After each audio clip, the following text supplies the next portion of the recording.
दोस्तों, बहुजन परिवार में आपका स्वागत है। डॉक्टर अंबेडकर का नाम हमेशा विवादों में रहा है।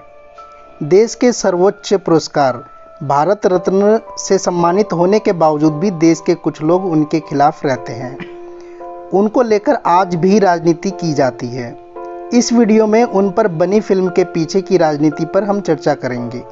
दोस्तों, आपने अभी तक हमारे बहुजन परिवार के इस चैनल को सब्सक्राइब नहीं किया है तो चैनल को सब्सक्राइब जरूर करें और हमारे इस परिवार का एक हिस्सा बने, क्योंकि बहुजन समाज से संबंधित ऐसी ही जानकारियां हम लाते रहते हैं। तो शुरू करते हैं आगे की वीडियो। डॉक्टर अंबेडकर पे बनी फिल्म के पीछे की राजनीति काफ़ी दिलचस्प है। सभी जानते हैं कि महाराष्ट्र में अंबेडकरवादी आंदोलन देश के अन्य हिस्सों की तुलना में ज़्यादा ताकतवर है।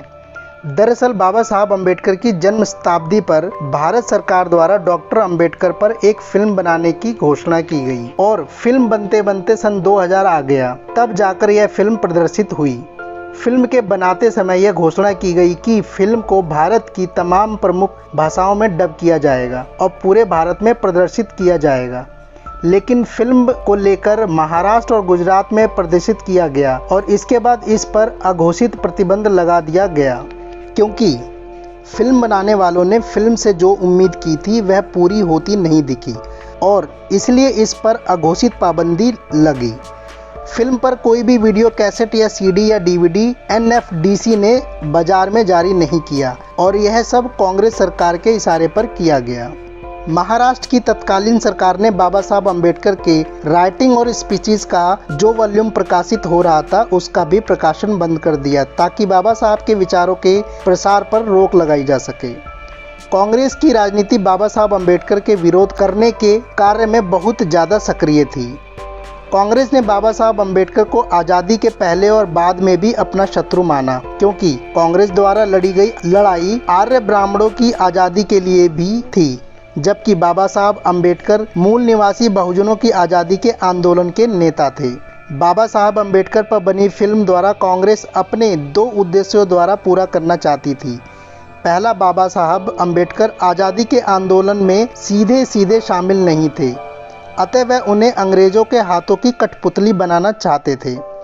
कांग्रेस का दूसरा उद्देश्य यह था कि गांधी जी ने आज़ादी के आंदोलन के समय भी अनुसूचित जाति, अनुसूचित जनजाति और पिछड़ा वर्ग तथा धर्मांतरित अल्पसंख्यकों के साथ जो षड्यंत्र किए उसे छिपाकर गांधी के प्रति इस देश में सहानुभूति निर्मित करना। इन दोनों उद्देश्यों को पूरा करने के लिए कांग्रेस ने योजनाबद्ध ढंग से पटकथा लिखने का काम पूना के ब्राह्मणों को दिया, जिन्होंने रिसर्च के नाम पर जानबूझकर झूठी और मनगढ़ंत कहानियां फिल्म में डाली। इस काम में फड़के और अरुण साधु ने काफ़ी महत्वपूर्ण भूमिका निभाई। इससे पहले कांग्रेस की विरोधी भारतीय जनता पार्टी ने अरुण शौरी के माध्यम से बाबा साहब अंबेडकर के चरित्र हनन का प्रयास किया था। अंबेडकर पर फिल्म बनाने का प्रस्ताव सबसे पहले केनेथ ग्रिफिथ नाम के ब्रिटिश फिल्मकार ने भारत सरकार को दिया था। इन्हीं केनेथ ग्रिफिथ को पूर्व प्रधानमंत्री श्रीमती इंदिरा गांधी ने अपने पिता जवाहरलाल नेहरू पर डॉक्यूमेंट्री फिल्म बनाने का कार्य सौंपा था।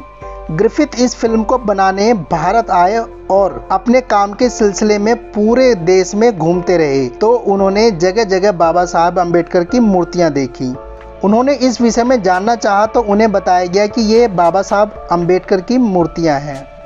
ग्रिफिथ को दिलचस्पी हुई और जानकारी इकट्ठा करना शुरू किया और काफ़ी मैटर इकट्ठा किया।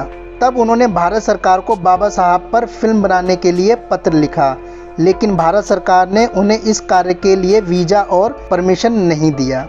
तत्कालीन विदेश मंत्री पीवी नरसिंहा राव ने ग्रिफिथ से फिल्म के स्क्रिप्ट की 5 कॉपियां मंगाई और उसे पढ़ने के बाद ग्रिफिथ को फिल्म बनाने की अनुमति देने से इनकार कर दिया।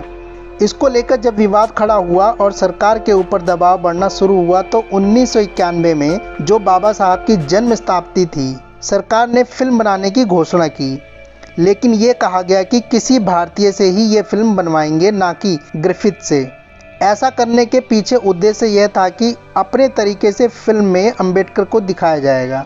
इसी संदर्भ में एक और बात की जानकारी आपको देना चाहते हैं कि डॉक्टर एस.सी. धावरे नाम के एक व्यक्ति मुंबई में रहते हैं जो अंबेडकर के अनुयायी हैं। उन्होंने डॉक्टर अंबेडकर पर फिल्म बनाने की प्रक्रिया काफ़ी पहले शुरू की थी, लेकिन उन्हें भी इस काम में रोका गया।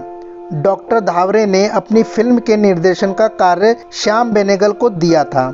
बाद में श्याम बेनेगल ने फिल्म का निर्देशन करने से इनकार कर दिया और इसके जवाब में यह कहा कि मुझे कई राज्यों में जाकर फिल्म बनानी होगी और इसके लिए सरकार से अनुमति लेनी पड़ती है।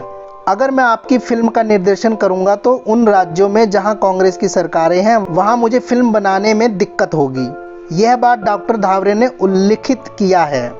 जब्बार पटेल, जिन्हें फिल्म बनाने की जिम्मेदारी दी गई, उनका संबंध पहले राष्ट्रीय सेवा दल से रहा, जो समाजवादी ब्राह्मणों का संगठन था। इस तरह से स्पष्ट है कि कांग्रेस ने जानबूझकर ऐसे लोगों को फिल्म बनाने के लिए संसाधन उपलब्ध कराए जो अंबेडकर के सचेत या अचेत तौर पर विरोधी थे। दोस्तों, अब तो आप समझ ही गए होंगे कि इस फिल्म को लेकर कितनी राजनीति हुई थी।